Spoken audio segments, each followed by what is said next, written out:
नमस्कार, हमारा नाम है समरीन और आपने देखना शुरू कर दिया है लाइव सिटीज। देखिए, आपको बता दें कि हाजीपुर लोकसभा सीट को लेकर इफ और बट का सवाल ही पैदा नहीं होता है। ये बातें कही है केंद्र मंत्री पशुपति पारस ने और 16 तारीख को पशुपति पारस ने हाई लेवल मीटिंग यानी कि बड़ी बैठक भी बुला ली है। तो ऐसे में अब बड़ा सवाल ये पैदा होता है कि क्या भतीजे चिराग पासवान को कहीं बड़ा झटका देने की तैयारी तो नहीं कर रहे हैं चाचा पारस। तो आज हम इसी मुद्दे पर खरी खरी बातचीत करेंगे सीनियर जर्नलिस्ट रवि उपाध्याय जी से। तो सबसे पहले बहुत शुक्रिया बात करने के लिए। आपका भी शुक्रिया। तो देखिए, जैसा कि मैंने आपसे पहले ही बताया कि 16 तारीख को हाई लेवल मीटिंग बड़ी बैठक होने वाली है। क्या लगता है रवि जी, इस बैठक के पीछे का असल मकसद क्या है? देखिए, मकसद एकमात्र एक ही उद्देश्य है, वह है एनडीए के अंदर जो सीट का बंटवारा है और जो उनकी पार्टी है राष्ट्रीय लोक जनशक्ति पार्टी पशुपति कुमार पारस की, उसमें सीटों को किस तरह से जो झंझावत बना हुआ है, जो पेंच फंसा हुआ दिखाई पड़ रहा है, उसमें कैसे। और सबसे प्रायोरिटी पर एक नंबर है, वह है बेस्ट माने हाजीपुर सीट प्रायोरिटी पर है। निश्चित रूप से हाजीपुर प्रायोरिटी पर है, क्योंकि हाजीपुर लेकर के बहुत झोलझाल है। यह भी कर हम छोड़ेंगे नहीं, उधर चिराग पासवान भी कर है। तो ऐसे में यह इतना बड़ा पेंच है कि इस पर ही वह हमको लगता है कि अंतिम निर्णय यहाँ पर राष्ट्रीय परिषद और राष्ट्रीय कार्यकारिणी की बैठक में होगी। देखिए, यह पेंच को ऐसे समझा जा सकता है कि अब तक आप ऐसे समझिए, एनडीए में नीतीश कुमार नहीं थे, अब एनडीए में नीतीश कुमार आ गए हैं। अब एनडीए में नीतीश कुमार के आने से क्या बोला जाता था कि पशुपति कुमार पारस का नीतीश कुमार के साथ सॉफ्ट कॉर्नर है। बिल्कुल है। जी, मिलने भी गए थे, बधाइयां भी दी थी। तो नहीं, वो तो बधाई एक दूसरे को सब लोग देते लेते हैं, वह कोई मसला नहीं है। मसला ये है कि इनका सॉफ्ट कॉर्नर उनके साथ में है। तो यह अब बदली हुई बिहार की थोड़ी सी राजनीतिक परिस्थिति है समरीन, इसको आप समझ लीजिए। वो पहले वाला एनडीए में नहीं रहा, ये एनडीए में नीतीश कुमार की एंट्री के बाद से ही एक तो सीटों की क्राइसिस हो गई कि अब सीट कैसे कैसे बटेगा। जब वो नहीं थे तब तक तो ठीक था, जब वो आ गए तो ऐसे में तो निश्चित रूप से सीट का पेंच कटौती होगी, बहुतों की कटौती होगी। कोई एक आदमी की कटौती नहीं होने जा रहा है। और भारतीय जनता पार्टी जो है, जो बड़े भाई की भूमिका में एनडीए में है, वह अपने सीट में कटौती करने नहीं जा रही है। यह हो सकता है कि आप बहुत उनके दुलारे हैं, दुलरुआ हैं, बबुआ हैं, तो आपको किसी भी जो भी उनके अलायंस पार्टनर है, उनके उम्मीदवार को अपने जो है सो सिंबल पर, कमल छाप पर वो लड़वा दें। यह हो सकता है, इसकी संभावना अधिक है। लेकिन अपने सिंबल पर आपका उम्मीदवार होगा, लेकिन सिंबल हमारा होगा, मतलब बीजेपी का होगा। बिल्कुल वही। देखिए, इससे पहले भी होता रहा है। आप देखिए कि एक चीज छोटा सा मिसाल देंगे आपको, सीतामढ़ी सीट पर चले जाइए, सुनील कुमार पिंटू का जिक्र कर रहे हैं। बिल्कुल एग्जैक्टली, कि किस तरह से उनका अंतिम क्षण में वो भारतीय जनता पार्टी से थे, वो अलायंस में गया, वह सीट जेडीयू के पास, तो वो नीतीश कुमार की पार्टी में गए और फिर जो है सो अंतिम क्षण में, अंतिम पल कहिए, वो जाकर के गए और वहां से वो जेडीयू से वो उम्मीदवारी उनकी। जिसके बाद वो लगातार बोलते भी आए कि हम तो बोरोड प्लेयर हैं। वही कह रहे हैं। तो यही मामला अभी भी इनको है, अभी भी हो सकता है। इसीलिए जो है सो यह 16 तारीख को राष्ट्रीय परिषद और राष्ट्रीय कार्यकारिणी की बैठक जो पटना में पशुपति कुमार पारस ने बुलाई है, इसी के लिए यह सबसे अहम सवाल है। यह बहुत बड़ा मुद्दा, इसको हल्के में आप झोल झाल में मत देखिए, यह बहुत बड़ी बात है। और उनकी पार्टी के कई एमपी जो सिटिंग एमपी हैं, वो हुलुक बुलुक कर रहे हैं। हुलुक बुलुक माने कभी जो है चिराग पासवान के पास चले जा रहे हैं, कभी उनके पास चले जा रहे हैं, कभी इनके पास चले जा रहे हैं, हर तरह से रास्ता की तलाश में है। चिराग पासवान का जो ट्विटर है, वो हर राज खोल देता है कि आखिर मुलाकात किस किस से हुई है। कहते हैं कि पारस गुट वाले हैं, लेकिन आते हैं और मिलते हैं चिराग से। बिल्कुल। इसी में तो वैशाली वाला पेच फंस गया है।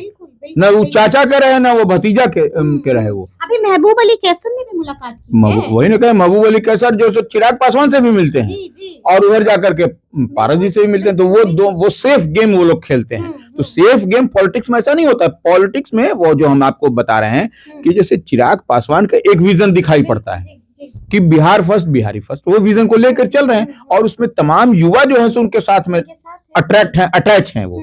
तो वो ऐसी परिस्थिति में, और इनका जो है सो उनके चाचा का अलग विजन है, तो वह जब उनका विजन अलग है, इनका जब वो अब जब जैसे चिराग पासवान 7 निश्चय पर भी सवाल खड़ा करते हैं नीतीश कुमार के, जी जी तो अब वो 7 निश्चय को उनके चाचा का एक तरह से सपोर्ट है, तो वो वहां पर ही विचारधारा की लड़ाई है। ऐसे में जो सांसद तो नीतीश कुमार एनडीए में है, 7 निश्चय उनका ड्रीम प्रोजेक्ट, हाँ वही तो कह रहे हैं, तो बहुत बड़ा झोल झाल आपको दिखाई पड़ रहा है जी।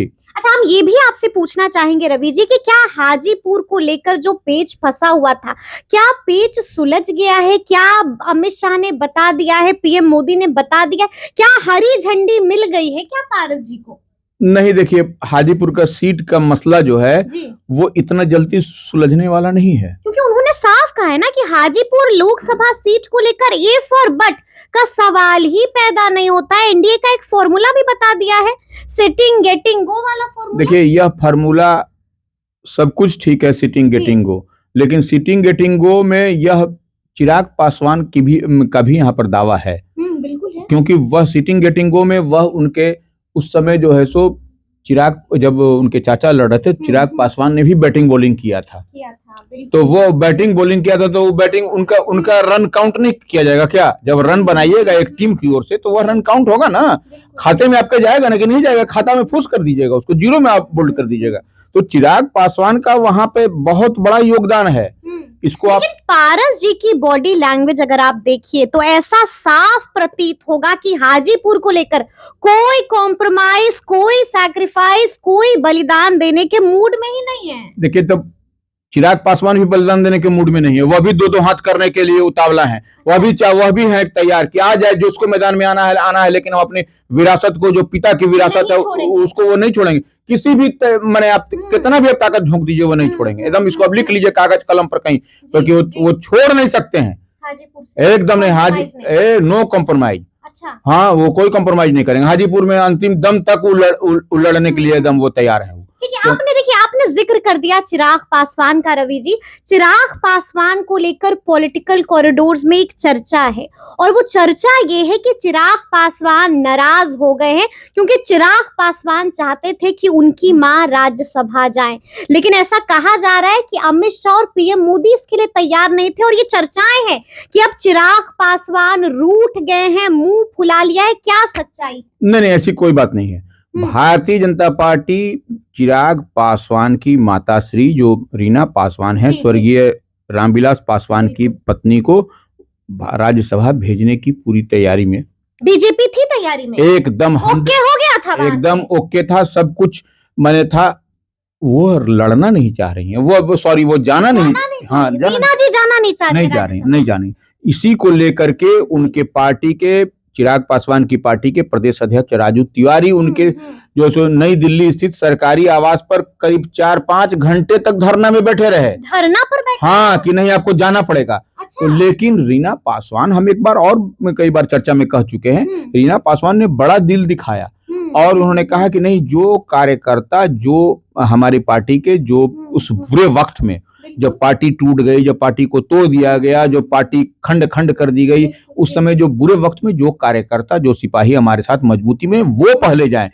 हमारा जाना कोई प्राथमिकता नहीं थी। देखिए बड़ा दिल उन्होंने उनकी माताश्री ने दिखाया, लेकिन भारतीय जनता पार्टी पर यह कहना कि भारतीय जनता पार्टी ने उनकी मां को नहीं भेजा, यह गलत है, ये गलत बात है, एकदम गलत बात है। और इसको हम इससे इत्तेफाक नहीं रखते, क्योंकि हम उसके गवाह बने हुए हैं। आप गवाह बने हुए थे कि खुद रीना पासवान जी जाना नहीं चाह रही, बिल्कुल नहीं चाहिए, मना कर दिया, एकदम हम गवाह, हम खुद बोल रहे हैं। तब अब आई विटनेस के सामने क्या दूसरा कोई विटनेस होगा?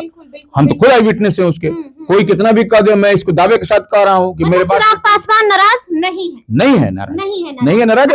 माताश्री को भेजा जा रहा था, क्यों नाराज होंगे? वो उनकी मां नहीं तैयार हो रही है, तो वो उनकी मां ने, हम कहा ना, बड़ा दिल दिखाया, तो यह उसमें नाराजगी की बात कहाँ से आती है? बिल्कुल नहीं। अच्छा रवि जी, कहा तो ये भी जा रहा है कि अगर ठीक है चिराग पासवान नाराज नहीं है, लेकिन कहा जा रहा है कि कोई है एनडीए में जो नाराज है, और उस शख्स का नाम है जीतन राम मांझी। कहा तो ये भी जा रहा था कि मांझी जी भी चाहते थे कि राज्यसभा चले जाएं, और उसके बाद जिस तरह से हमने देखा कि वो नहीं जा रहे, तो एक नाराजगी वहां पर भी चर्चाएं हैं कि वो नाराज। देखिए जीतन राम मांझी की नाराजगी का सबसे बड़ा कारण जो दिखाई पड़ता है, उनको यह जानकारी उन्हें है यह जानकारी कि एक सीट उनको मिल रहा है, एक सीट मिल रही है, ये सीट उनको मिलने जा रहा है, यह बात है। और जब से नीतीश कुमार आए हैं और टाइट पोजीशन हो गई है एनडीए में, तब दूसरे सीट की गुंजाइश भी नहीं थी। मैंने दिखाई पड़ रही है। पहले तो मान लीजिए कुछ 19-20 करके होता भी, लेकिन अब तो वह भी बंद है, वह दरवाजा पूरी तरह से बंद हो गया, अब खिड़की दरवाजा सब बंद है अब, इसलिए अब इधर उधर हुलुक बुलुक करने की बात भी नहीं है। और जो अब तो सरकार भी देखिए बहुमत में आ गई। एक तो मंत्री बोल ही रहे हैं, लगातार कह रहे हैं कि हमें एक मंत्री पद नहीं 2 मंत्री पद चाहिए, और चर्चाएं ये भी थी कि राज्यसभा की एक सीट भी चाह रहे थे। हाँ। लेकिन ना तो अभी तक एक मंत्री पद मिला, ना राज्यसभा कुछ नहीं। अब बोल तो दिए कि बहुत टाइट पोजीशन आ गई, अब वो स्थिति अब रहने वाली भी नहीं है, मतलब अब बार्गेनिंग वाली स्थिति नहीं है। अब नो बार्गेनिंग। अब क्या, अब सरकार बहुमत में, यहाँ पर सरकार बन गई, सब कुछ हो गया, अब क्या बार्गेन होगा? अब तो सब कुछ डब्बा ढक्कन बंद है। अब एक सीट लेकर के उनको अपना जो अगर संतुष्ट होना पड़ेगा। मतलब जो मांझी जी कह रहे हैं कि एक रोटी में पेट नहीं भरता है, तो अब एक रोटी में भी पेट को भरना ही पड़ेगा। निश्चित रूप से दूसरा ऑप्शन क्या है? दूसरा कोई ऑप्शन नहीं है। चुपचाप रहिए और नरेंद्र मोदी को हैट्रिक लगाने में मदद करिए। 400 पार यह करिए। नीतीश कुमार ने कहा है कि जैसे बिहार विधानसभा में कि जो चुनाव हो 200 के पार, तो यही सब करना होगा। अब इधर से इधर उधर हुलुक पुलुक करने की आवश्यकता भी नहीं। हुलुक पुलुक करिएगा तो चले जाइएगा, एकदम क्लियर कट है, इसमें कहीं कोई दिक्कत नहीं है। अच्छा, ये भी हम जानना चाहेंगे आपसे कि क्या एनडीए में सीट शेयरिंग का फॉर्मूला तय हुआ है या नहीं हुआ है? क्योंकि ये भी कहा जा रहा है कि बीजेपी कोई कॉम्प्रोमाइज नहीं कर रही है, बलिदान देने की बारी है मुख्यमंत्री नीतीश कुमार की, या फिर हम ये कहें कि जेडीयू की। देखिए, एक बात तो स्पष्ट है समरीन की, नीतीश कुमार की पार्टी को जो पिछली बार 2019 में 17 सीट पर लड़े थे, 16 सीट इन लोगों के पाले में आया था। इस बार उनको 13 सीट अगर यदि जो हम लोग कह रहे हैं मिल जाए, यही बहुत बड़ी बात है। मतलब आप कह रहे हैं 13 मिल जाए तो गनीमत है? जी, निश्चित रूप से। अच्छा, निश्चित रूप से 4 सीट। लोग तो कह रहे थे कि 16 तो अपनी सीटिंग है, आंख उठा के भी नहीं देखी। नहीं, वो सब समय चला गया।